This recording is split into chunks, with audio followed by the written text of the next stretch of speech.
Hello students, आज के video में हम डिस्कस करेंगे analogues of thyroid hormone with reference to L thyroxine.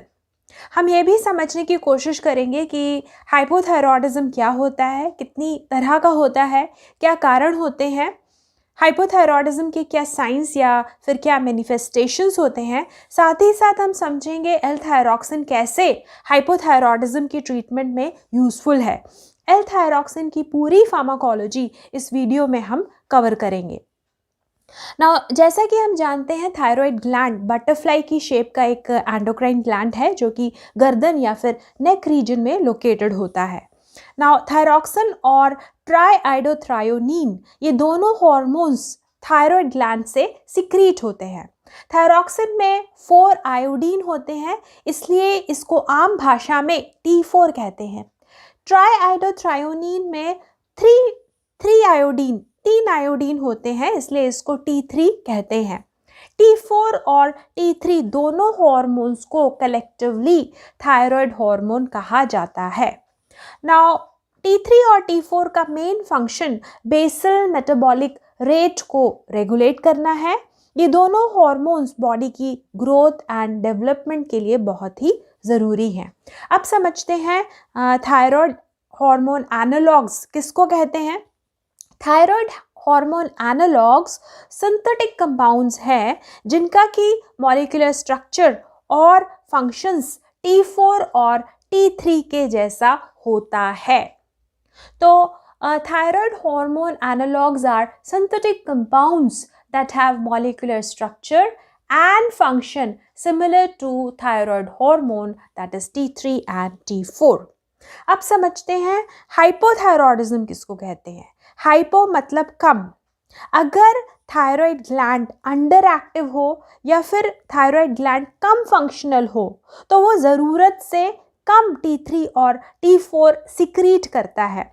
T3 और T4 की बॉडी में डेफिशिएंसी या फिर कमी हो जाती है और इस कंडीशन को हम हाइपोथायरॉयडिज्म कहते हैं।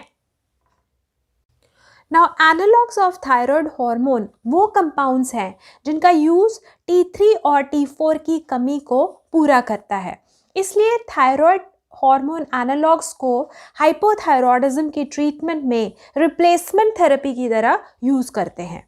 नाउ थायराइड हार्मोन के 2 एनालॉग्स हैं, एल थायरॉक्सिन यानी लीवोथायरॉक्सिन और लियोथ्रायोनीन।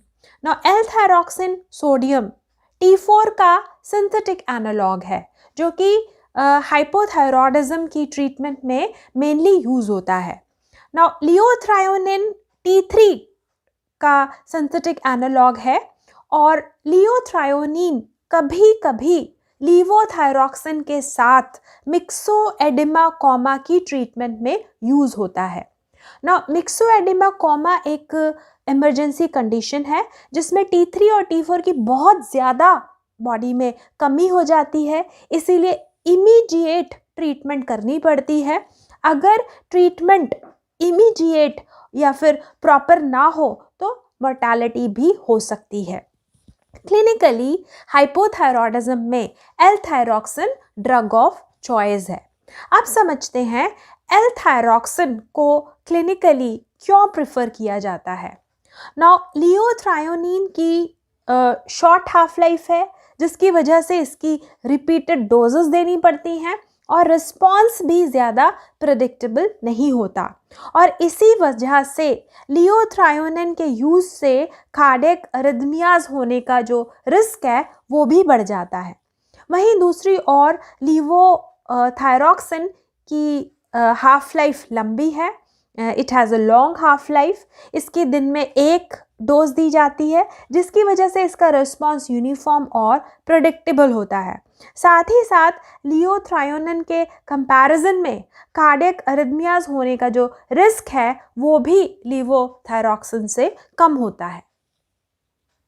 एल थायरॉक्सिन की फार्माकोलॉजी डिस्कस करने से पहले हाइपोथायरॉयडिज्म को समझ लेते हैं। ना जैसा कि हम डिस्कस कर चुके हैं, हाइपोथायरॉयडिज्म में थायराइड ग्लैंड अंडर एक्टिव हो जाता है, थायराइड ग्लैंड की फंक्शनिंग कम हो जाती है, T3 और T4 का प्रोडक्शन कम हो जाता है। सो हाइपोथायरॉयडिज्म एक कॉमन एंडोक्राइन डिसऑर्डर है जिसमें थायराइड हार्मोन्स नेमली T3 और T4 की डेफिशिएंसी या फिर बॉडी में कमी हो जाती है। नाउ हाइपोथायरॉयडिज्म की डिटेल्स पढ़ने से पहले उस प्रोसेस को समझते हैं जो कि T3 और T4 की सिक्रीशन और रेगुलेशन करता है। यहाँ पर जो मेन बात हम डिस्कस करने वाले हैं वो ये है कि सब क्लिनिकल हाइपोथायरॉयडिज्म और प्राइमरी हाइपोथायरॉयडिज्म में TSH के लेवल्स जो हैं वो हाई क्यों रहते हैं। So look at this figure. ये फिगर दिखा रहा है hypothalamic pituitary thyroid axis. Now hypothalamus TRH thyroid releasing hormone secrete करता है जो कि एंटीरियर पिट्यूटरी को स्टिमुलेट करता है और एंटीरियर पिट्यूटरी TSH प्रोड्यूस करती है। TSH आगे थायराइड ग्लैंड को स्टिमुलेट करता है और थायराइड ग्लैंड T3 और T4 सिक्रीट करता है। बॉडी की रिक्वायरमेंट को ध्यान में रखते हुए T3 और T4 का सिक्रीशन लगातार ब्लड में होता रहता है। पर हाइपोथायरॉयडिज्म में थायराइड ग्लैंड ज़रूरत से कम T3 और T4 प्रोड्यूस करता है जिसकी वजह से T3 और T4 के ब्लड लेवल्स कम रहते हैं। ये थायराइड हार्मोन की कमी हाइपोथैलेमस को पॉजिटिव फीडबैक सिग्नल्स भेजती है, यानी हाइपोथैलेमस को स्टिमुलेट करती है जिससे ज़्यादा TRH रिलीज होता है और आगे ज़्यादा TSH प्रोड्यूस होता है। TSH के बढ़े हुए ब्लड लेवल्स थायराइड ग्लैंड को लगातार स्टिमुलेट करते हैं जिसकी वजह से थायराइड ग्लैंड ज़्यादा हार्मोन सिक्रीट करे और T3 और T4 की जो डेफिशिएंसी है वो ना रहे। ना शुरुआत में इस कंडीशन को सब क्लिनिकल हाइपोथायरॉयडिज्म कहते हैं और लगातार स्टिमुलेट होने पर थायराइड ग्लैंड इतना T3 और T4 सिक्रीट कर लेता है जिससे T3 और T4 की डेफिशिएंसी या फिर कमी ना रहे और T3 और T4 के जो लेवल्स हैं वो ब्लड में नॉर्मल हो जाएं। बट धीरे धीरे TSH के बढ़े हुए लेवल्स होने के बावजूद थायराइड ग्लैंड की जो सिक्रीशन है, T3 और T4 का जो सिक्रीशन है वो कम होता है। T3 और T4 के जो ब्लड लेवल्स हैं उनमें कमी आ जाती है और इस कंडीशन को प्राइमरी हाइपोथायरॉयडिज्म कहते हैं। अब हाइपोथायरॉयडिज्म को क्लासिफाई करते हैं। हाइपोथायरॉयडिज्म मेनली प्राइमरी, सेकेंडरी और टर्शरी 3 तरह का होता है। लगभग 95% पेशेंट्स प्राइमरी हाइपोथायरॉयडिज्म के होते हैं। यहाँ पर थायराइड ग्लैंड में एबनॉर्मैलिटी है, थायराइड ग्लैंड में डिसीज़ है जिसकी वजह से थायराइड ग्लैंड कम T3 और T4 प्रोड्यूस करता है। रिड्यूस्ड T4 और T3 हाइपोथैलेमस को स्टिमुलेट करते हैं जिससे TRH और TSH का सिक्रीशन बढ़ जाता है। अगर ब्लड में फ्री T4 फ्री T3 कम हो जबकि TSH ज़्यादा हो तो इससे पता चलता है कि पेशेंट को प्राइमरी हाइपोथायरॉयडिज्म है। नेक्स्ट है सेकेंडरी हाइपोथायरॉयडिज्म। यहाँ पे थायराइड ग्लैंड की फंक्शनिंग नॉर्मल है और जो डिसीज़ है वो है पिट्यूटरी ग्लैंड में। पिट्यूटरी ग्लैंड से TSH का सिक्रीशन कम होता है जिसकी वजह से थायराइड ग्लैंड कम स्टिमुलेट होता है और कम T4 और T3 सिक्रीट होता है। So secondary hypothyroidism is caused because of the pituitary disease और सेकेंडरी हाइपोथायरॉयडिज्म एक रेयर डिसीज़ है जो कि आम पेशेंट में नहीं देखी जाती। आगे है टर्शरी हाइपोथायरॉयडिज्म। यहाँ पे हाइपोथैलेमस की फंक्शनिंग नॉर्मल नहीं है, हाइपोथैलेमस में डिसीज़ है जबकि पिट्यूटरी और थायराइड ग्लैंड की जो फंक्शनिंग है वो नॉर्मल है। तो हाइपोथैलेमिक डिसीज़ की वजह से कम TRH प्रोड्यूस होता है, आगे कम TSH प्रोड्यूस होता है और कम TSH की वजह से थायराइड ग्लैंड का स्टिमुलेशन भी कम होता है और T3 और T4 का सिक्रीशन भी कम होता है। So finally primary hypothyroidism main type of hypothyroidism है जो कि 95% पेशेंट में देखा जाता है और यहाँ पर थायराइड ग्लैंड जो है वो अंडर एक्टिव होता है, जिसकी वजह से T3 और T4 का सिक्रीशन नॉर्मल से कम रहता है। अब पढ़ते हैं कॉजेज ऑफ हाइपोथायरॉयडिज्म। पहले पढ़ते हैं causes of primary hypothyroidism. Now world wide iodine deficiency hypothyroidism का मेन कारण है। जैसा कि हम जानते हैं आयोडीन T3 और T4 की सिंथेसिस के लिए ज़रूरी है। अगर डाइट में आयोडीन की कमी हो तो उस कमी की वजह से T3 और T4 का जो सिंथेसिस है वो कम हो जाता है। नाउ यूनाइटेड स्टेट्स और दूसरी जगहों पर जहाँ पर आयोडीन की कमी नहीं है, वहाँ पर हाइपोथायरॉयडिज्म का मेन कारण है हाशिमोटो थायरोइडाइटिस। नाउ ये एक ऑटो इम्यून डिसीज़ है। इस डिसीज़ में बॉडी के टी सेल्स और बी सेल्स एक्टिवेट होकर खुद के ही थायराइड ग्लैंड को डिस्ट्रॉय करना शुरू कर देते हैं। ना इसके अलावा ड्रग्स भी हाइपोथायरॉयडिज्म इंड्यूस कर सकती हैं, जैसे कि एमियोडेरोन। एमियोडेरोन बॉडी में जब मेटाबोलाइज होती है तो बहुत सारा आयोडीन रिलीज करती है। ज़्यादा मात्रा में आयोडीन T3 और T4 की सिंथेसिस को इनहिबिट करता है। इसके अलावा एमियोडेरोन इनएक्टिव T4 को एक्टिव T3 फॉर्म में कन्वर्ट नहीं होने देती, जिसकी वजह से हाइपोथायरॉयडिज्म देखा जाता है। इसके अलावा लिथियम ब्लड में T3 और T4 की रिलीज को कम करता है। Radio active iodine 131 thyroid gland को डिस्ट्रॉय कर देता है और कई बार इसकी वजह से परमानेंट हाइपोथायरॉयडिज्म भी हो सकता है। इसके अलावा एक्सेस आयोडीन, अगर बहुत ज़्यादा आयोडीन का कंजम्पशन किया जाए तो वो भी T3 और T4 की सिंथेसिस को कम करता है। ना एक और कारण है हाइपोथायरॉयडिज्म का, दैट इज पोस्टपार्टम थायरोइडाइटिस। ना लगभग 10% वुमन डिलीवरी के 2 से 12 मंथ्स के बाद थायरोइडाइटिस इनमें डेवलप हो जाता है। थायरोइडाइटिस डेवलप होने की वजह से T3 और T4 का सिक्रीशन कम हो जाता है और ज़्यादातर केसेस में ये अपने आप ठीक हो जाता है और फिर से T3 और T4 का जो सिक्रीशन है वो नॉर्मल हो जाता है। इसके अलावा कंजेनाइटल हाइपोथायरॉयडिज्म भी हो सकता है।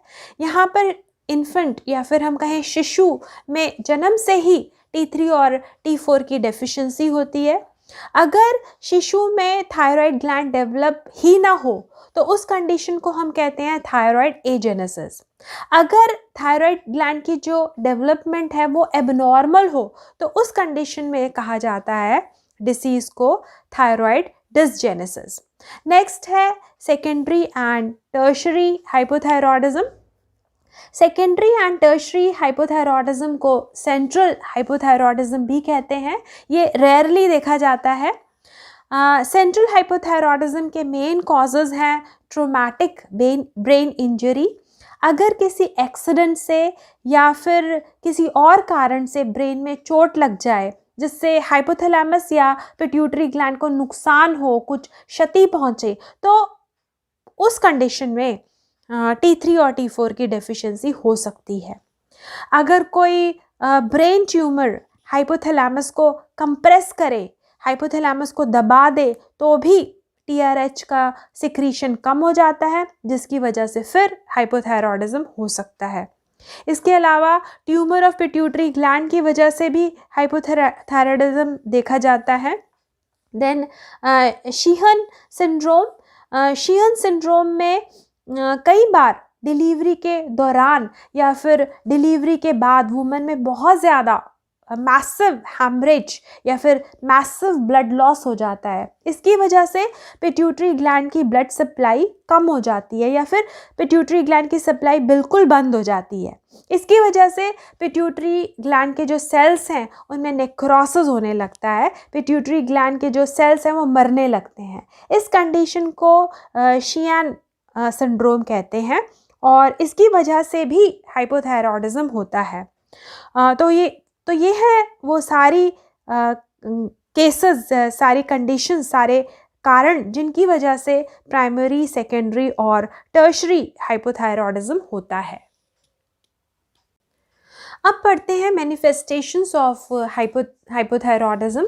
हाइपोथायरॉयडिज्म के क्या साइंस हैं जिनसे पता चलता है कि हाइपोथायरॉयडिज्म हो रहा है। हाइपोथायरॉयडिज्म का सबसे मेन साइन है ग्वाइटर, जिसे घेंगा भी कहते हैं। नाउ थायराइड ग्लैंड का जब साइज़ बड़ा हो जाता है तो वो बढ़ा हुआ साइज़ ऐसा लगता है कि जैसे गले में लटका हुआ है, गला जो है वो फूल गया है, और इसी को ग्वाइटर कहते हैं। नाउ TSH के जब लेवल्स बढ़ जाते हैं तो TSH के बढ़े हुए लेवल्स थायराइड ग्लैंड को कंटिन्यूअसली स्टिमुलेट करते हैं, जिसकी वजह से थायराइड ग्लैंड का साइज बढ़ जाता है और इस कंडीशन को ग्वाइटर कहते हैं। नेक्स्ट, थायराइड हार्मोन का जो मेन फंक्शन है वो है बेसल मेटाबॉलिक रेट BMR को रेगुलेट करना।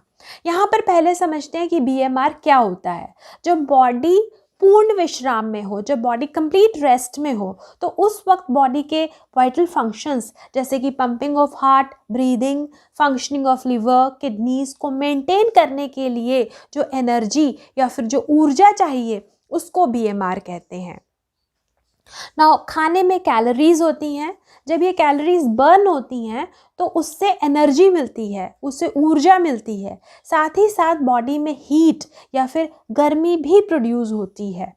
नाउ हाइपोथायरॉयडिज्म में बेसल मेटाबॉलिक रेट जो है वो कम हो जाता है, कैलोरीज कम बर्न होती हैं और इसकी वजह से जो बॉडी का वेट है वो बढ़ता है, बॉडी में जो एपेटाइट है वो कम होती है, भूख कम लगती है, बॉडी में हीट कम प्रोड्यूस होती है और इसकी वजह से ठंड लगती है, और वो जो ठंड है वो टॉलरेट नहीं होती, वो सही नहीं जाती, और इसकी वजह से होता है cold intolerance. Now thyroid hormone जो है वो हार्ट रेट, हार्ट की कॉन्ट्रैक्टिलिटी को भी रेगुलेट करता है। तो हाइपोथायरॉयडिज्म में हार्ट रेट नॉर्मल से कम हो जाता है, जिसे हम ब्रेडिकार्डिया कहते हैं। Heart rate at rest 60 beats per minute से भी कम हो जाता है। नाउ इसके अलावा थायराइड हार्मोन बॉडी की ग्रोथ और डेवलपमेंट के लिए बहुत ज़रूरी है। नाउ हाइपोथायरॉयडिज्म की वजह से बच्चों में जो बोन्स हैं उनकी ग्रोथ और मैच्योरेशन कम हो जाती है और इसकी वजह से जो बॉडी का स्टेचर है वो छोटा हो जाता है, बच्चों में जो हाइट है वो कम रह जाती है। डिप्रेशन, फटीग, लिथार्जी, थकान, ये सब हाइपोथायरॉयडिज्म के लक्षण हैं। हाइपोथायरॉयडिज्म में गैस्ट्रोइंटेस्टिनल ट्रैक्ट की मोटिलिटी कम हो जाती है, जिसकी वजह से कॉन्स्टिपेशन हो सकता है। नाउ T3 और T4 स्केलेटल मसल्स की डेवलपमेंट, कॉन्ट्रैक्शन, रीजेनरेशन को रेगुलेट करते हैं।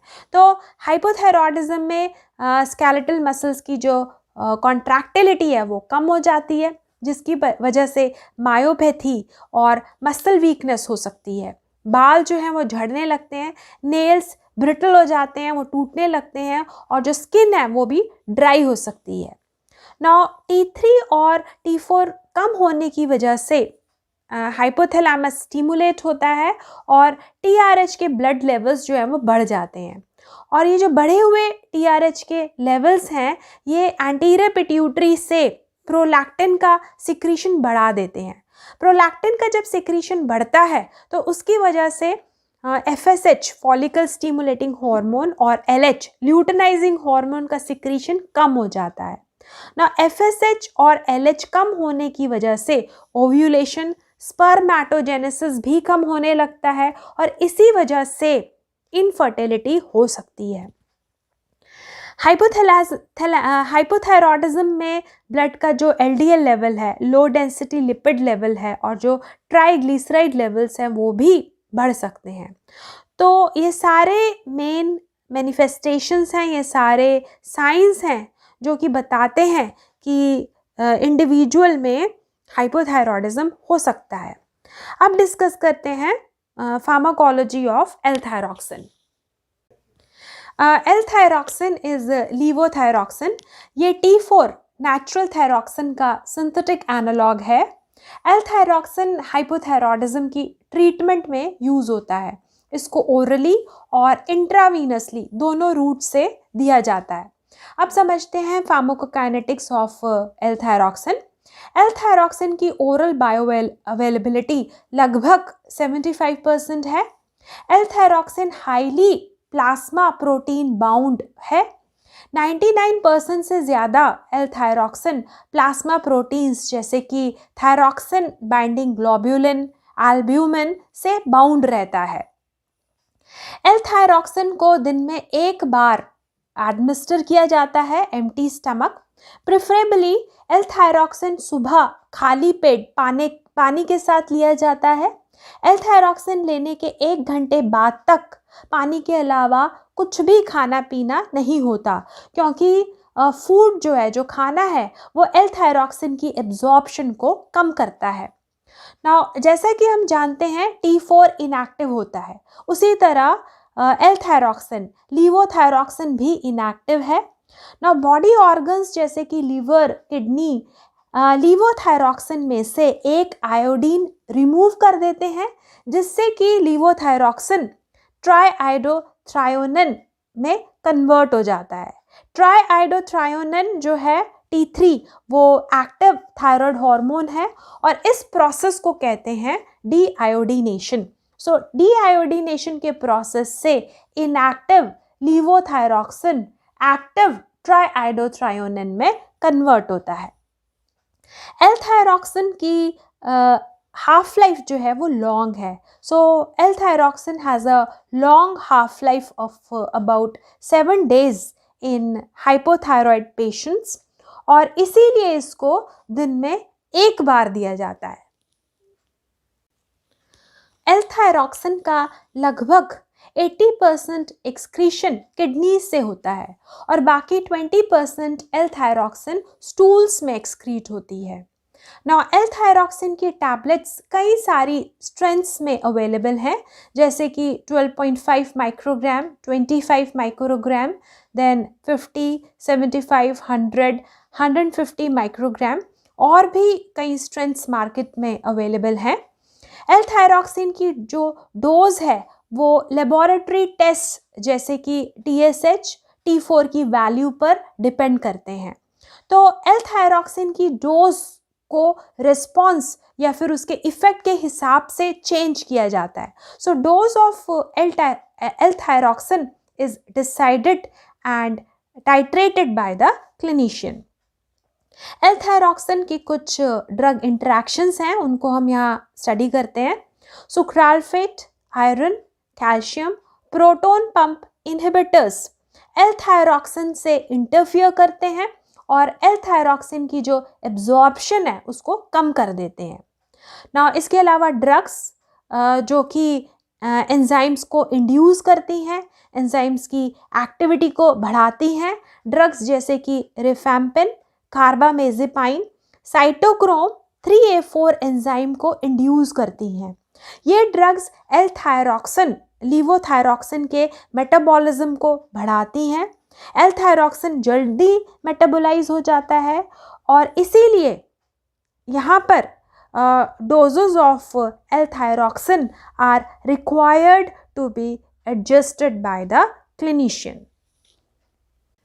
नाउ वेरी इंपॉर्टेंट, अब एल थायरॉक्सिन का यूज़ समझ लेते हैं ना। ये हैं सारे इंडिकेशंस जहाँ पर एल थायरॉक्सिन का यूज़ होता है ना। हाइपोथायरॉयडिज्म में जो T3 और T4 की डेफिशिएंसी या फिर जो T3 और T4 की कमी हो जाती है, उस डेफिशिएंसी को एल थायरॉक्सिन पूरा करता है।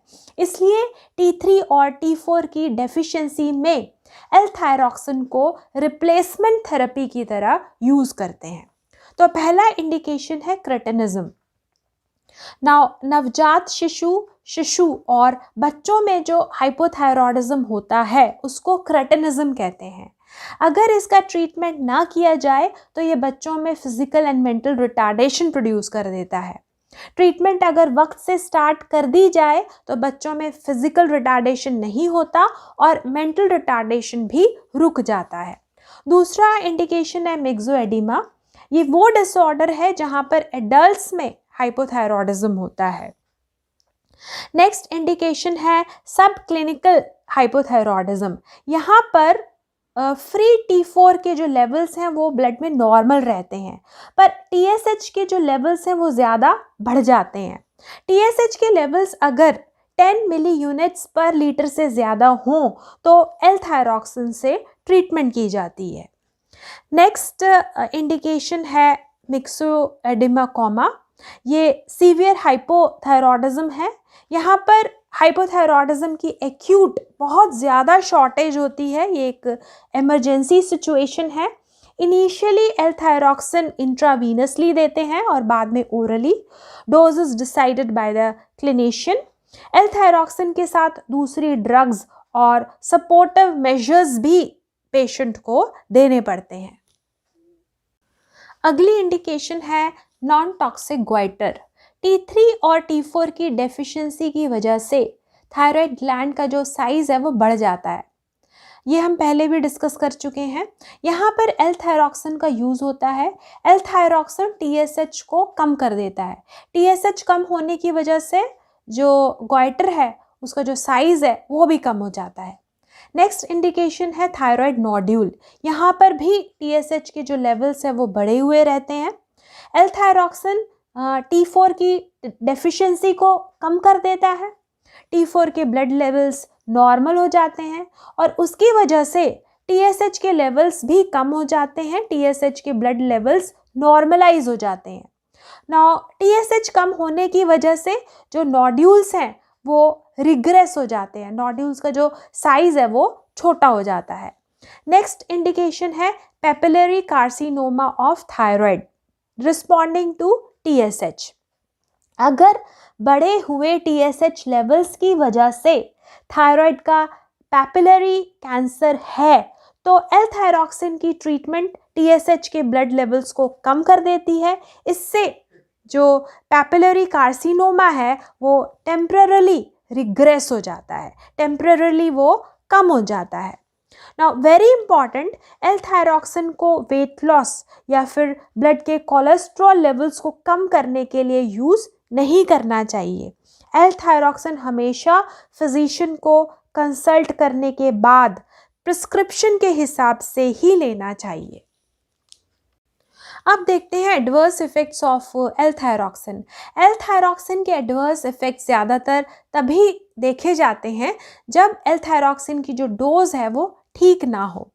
अगर L-थायरॉक्सिन की डोज ज़्यादा है तो हमें ये साइड इफ़ेक्ट्स दिखाई देते हैं, जैसे कि tachycardia that is increase heart rate, arrhythmias, anxiety, diarrhoea, then increased liver enzymes, menstrual irregularities, headache et cetera. तो ये है brief information on the use of thyroid analog that is L-thyroxine as replacement therapy in the treatment of hypothyroidism. Please note ये information सिर्फ students के लिए है।